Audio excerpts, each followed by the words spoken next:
continuamos aqui o nosso bate-papo com o Dr. Carlos Henrique, tratando principalmente do AVC, uma doença que mata muita gente e que pode ser evitada com medidas preventivas.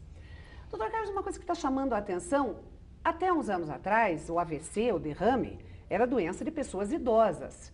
E hoje se vê caso de crianças com AVC, mudou esse perfil?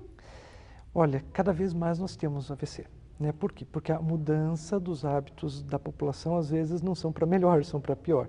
Né? Isso a gente vê, os Estados Unidos têm estatísticas muito bem feitas, né? Nós esperamos que um dia o Brasil consiga ter estatísticas como os Estados Unidos têm, e lá a gente vê claramente uma briga contra a obesidade e contra a obesidade infantil. Né?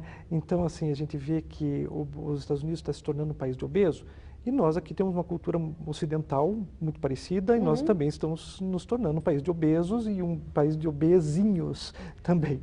Né? Então, claro que nós estamos adiantando as doenças vasculares. Né? E esse ponto que você tocou é extremamente importante, porque antes nós ainda dividimos assim, né? O AVC em jovem antes de 50 anos e o AVC simples depois de 50 anos.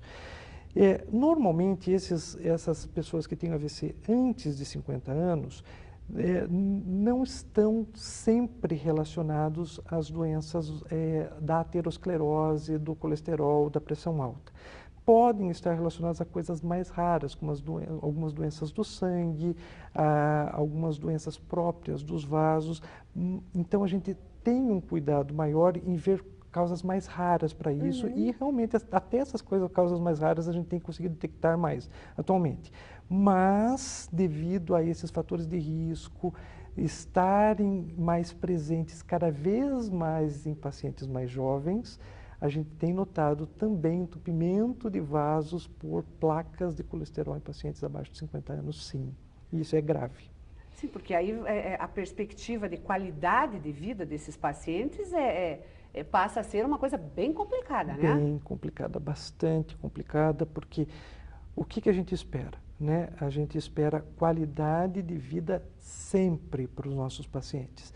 Né? E mesmo aqueles pacientes mais idosos, a gente quer qualidade de vida para ele. Mas quando a gente vê uma doença tão grave acometendo pacientes abaixo de 50 anos, a gente fica, poxa, quantos anos de vida ele ainda vai ter com menor qualidade de vida? Isso nos entristece bastante. E outra coisa relacionada à qualidade de vida, independente da idade do paciente, e que é uma coisa que nós temos alertado muito nessa campanha, é vá procurar o seu médico o mais rápido possível, porque a qualidade de vida do paciente está relacionada também ao tempo que o médico age. Se o médico consegue agir rápido com terapêuticas modernas, principalmente nas primeiras 3 horas, é possível que você tenha menos sequelas, e é possível que esse paciente tenha uma qualidade de vida maior.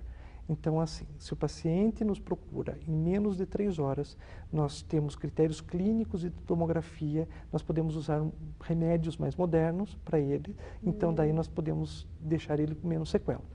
Agora, se ele vier mais tarde, com 3, às vezes nós pegamos pacientes depois de 2 dias de derrame. Aquele paciente que, uma coisinha leve, né, assim, um sintomazinha leve, né, então assim, eu vou dormir e que passa. E daí passou a noite inteira, passou 12 horas e nós perdemos uma janela importante para salvar células cerebrais ali. E doutor, quais são exatamente esses sinais de alerta, esses sintomas que a pessoa diz, opa, o negócio não é uma dorzinha de cabeça de estresse ou tensional, o negócio é mais perigoso? Então, isso que você colocou é importante. Dor de cabeça nem sempre é um sintoma que a gente relaciona com derrame. Né? Tá. Então, as pessoas esperam muito a dor de cabeça aparecer para achar que é derrame. E não. Assim como as pessoas associam dor de cabeça com tumor cerebral, e tumor cerebral também não está relacionado com dor de cabeça na maioria dos casos. Então, a dor de cabeça, na maioria dos casos, está relacionada com doenças mais simples do que com doenças mais complicadas. Né? Então, o que é... a gente explicou que o derrame acontece por entupimento de um vaso, né? Ou por rompimento de um vaso. Então, é um sintoma súbito. Né? Então, assim, eu estava bem e, de repente, eu tive alguma coisa. Em 70%, mais de 70% das vezes, paralisa uma parte do corpo. Então, isso as pessoas até já conseguem associar, né? Então, assim, um derrame é uma paralisia de uma parte do corpo, só falta ela ir rápido para o médico, porque até ela pensa que aquilo pode ser um derrame. Mas outras coisas, às vezes, as pessoas não associam com derrame. Por exemplo, uma alteração visual súbita, uma vertigem, uma tontura, uma falta de equilíbrio súbita. Então, se você subitamente, você estava bem, de repente aconteceu um formigamento, uma paralisia, uma tontura, uma falta de equilíbrio, uma alteração visual, aquilo até pode não ser um derrame, mas tem uma grande chance de ser. Se tem uma grande chance de ser, vá até o hospital mais próximo. Se não for, ótimo, vamos tratar outra coisa e até você pode ir ali daqui a pouco, você já está em casa de novo. Mas se aquilo pode ser um derrame, vá até um hospital mais próximo.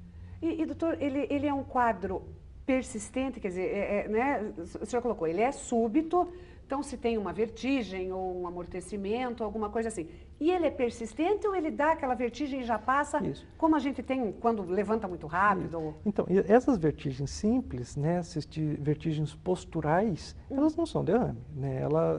Agora, se você tem uma vertigem e a vertigem não passa, mas assim, a gente não deve esperar ela passar. Não vai, então, não passar é 10 minutos, não é 3 dias. Né? Exatamente, você vai ali e já vai para o médico. Essa é um outro critério importante, né? Normalmente, um acidente isquêmico transitório, aquilo que as pessoas chamam de ameaça de derrame, ele pode durar até 24 horas, mas normalmente 1 hora e pouco depois ele já passa. Né? Mas aqui, mesmo essa ameaça de derrame que as pessoas conhecem, assim, e a gente conhece tecnicamente como um acidente isquêmico transitório, ele indica que você logo possa ter um derrame. Mesmo essa ameaça de derrame deve ser investigado, deve ser procurado a causa daquilo. Né? E isso normalmente, apesar da gente ter um critério que isso até 24 horas pode reverter totalmente e ser só um ameaço, né? Vamos para usar um termo popular, né? Ele deve, normalmente ele retorna em 1h30. Né? Então, aquilo que dura mais de 1h30, aquilo já tem uma grande chance de ser um derrame mesmo. Pois é, mas não precisa esperar tudo isso, não, né, doutor? Você tem que ir voando para o hospital, rápido para o hospital. Deixa o médico decidir se aquilo é um derrame ou não.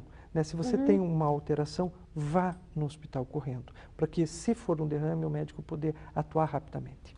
E uma curiosidade, doutor, circulam muitos e-mails aí, né, muita coisa pela internet, que muita coisa a gente sabe que é pura fantasia.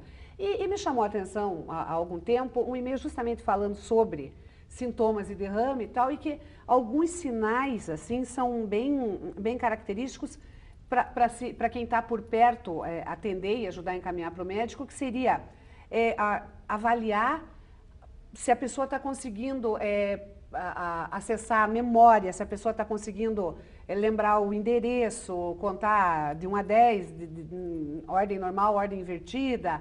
E existe algum fundo de verdade nisso ou é pura fantasia? Existe sim.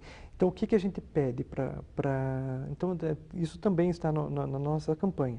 Né? Assim, como é que você pode avaliar essa pessoa?